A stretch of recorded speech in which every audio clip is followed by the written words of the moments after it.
Weather Authority. Here's Chief Meteorologist Chris Boone.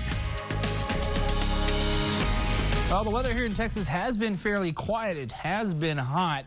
Again, the temperatures really don't show up on the satellite and radar, but again, that dome of high pressure really shows up nicely. Not a whole lot of activity. In fact, anything off towards the west, you actually see it kind of pushing up towards the north, kind of rotating around that high pressure center. That's going to continue sliding off towards the east, and with it taking that high pressure and those hot temperatures with it. So it's kind of open up the door for some of those cooler temperatures, as well as maybe seeing some of these showers work their way in towards our area. Or maybe not those showers specifically, but getting in towards the weekend, we can start to see some of that rain activity make its return. Quiet conditions for us here in the Concho Valley. Again, the bigger story all we saw was the triple digits for much of the area. In fact, adding on another one puts us up 19 days that we've already seen a triple digit mark for those afternoon highs. Starting to cool things down as we get into the evening hours, now past sunset. Slowly temperatures falling back down, 94 degrees. Those winds generally out of the south and southeast at 12 miles per hour here in San Angelo, but they've been a little bit windier off towards the west.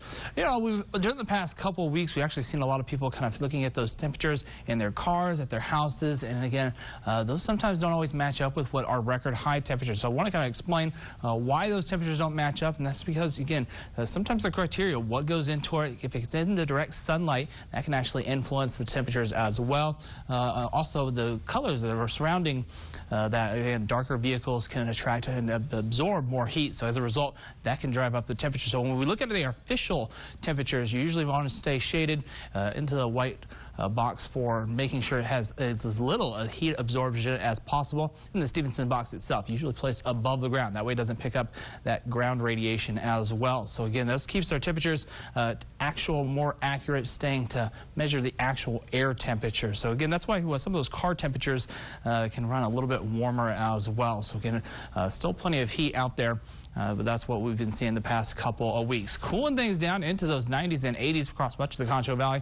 You see that temperature change from what we've seen the past couple of days. This is expected to play out for the next few days. Again, it's not a big drop in the temperatures, only a few degrees here and there, but continue it for the next couple of days, and we'll start to see those highs get pulled back down further and further until we're going to get back down into those 90s and a little bit closer to average. Winds, for the most part, have died down, still generally staying out of the south, but still seeing some breezier conditions off to the western parts of the Concho Valley. As we go in towards tomorrow evening, we could actually see these gusty winds kind of continuing through the evening and overnight hours. Tonight, temperatures dropping down into the mid-70s. Clear skies across the area. That continues for us tomorrow as well. Slightly cooler. Again, only about 5 degrees cooler, but you add that up over a couple of days, that's how we get back down into those 90s. Slightly cooler temperatures. Again, those winds generally out of the south. It's going to stay fairly southerly as we go through the next several days for Thursday and Friday, staying out of the south. By Saturday, though, we'll see those winds start to calm things down. That's going to help to pull down those temperatures kind of as well. So it's that coupled with that high pressure kind of pushing off towards the east, we kind of see a little bit of a reset in the pattern. That sees that dip in the jet stream by early in the weekend. That's going to reintroduce those cooler temperatures as well as a little bit of instability. Could see some of those showers and storms kind of develop. That's going to be some beneficial rain, hopefully right in time for 4th of July, kind of hopefully help out with that burn ban.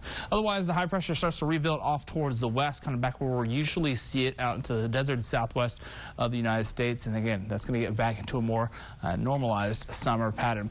Here's where we're seeing those showers right now. Well, as we go into the next couple of days, we see that area of instability just kind of slide further towards the east, kind of following that high pressure system. So then it sees our rain chances starting to pick up. It starts on Saturday and kind of Sunday as well, and we could see it into towards Monday and Tuesday. Still very spotty in nature. Still got a little bit of distance before we get a better idea of just how much rain we could start to get with that. But as long as we're introducing that instability, that's certainly what we're going to want to see for those rain chances to return, as well as a return back to some 90s, some average temperatures to head into next week.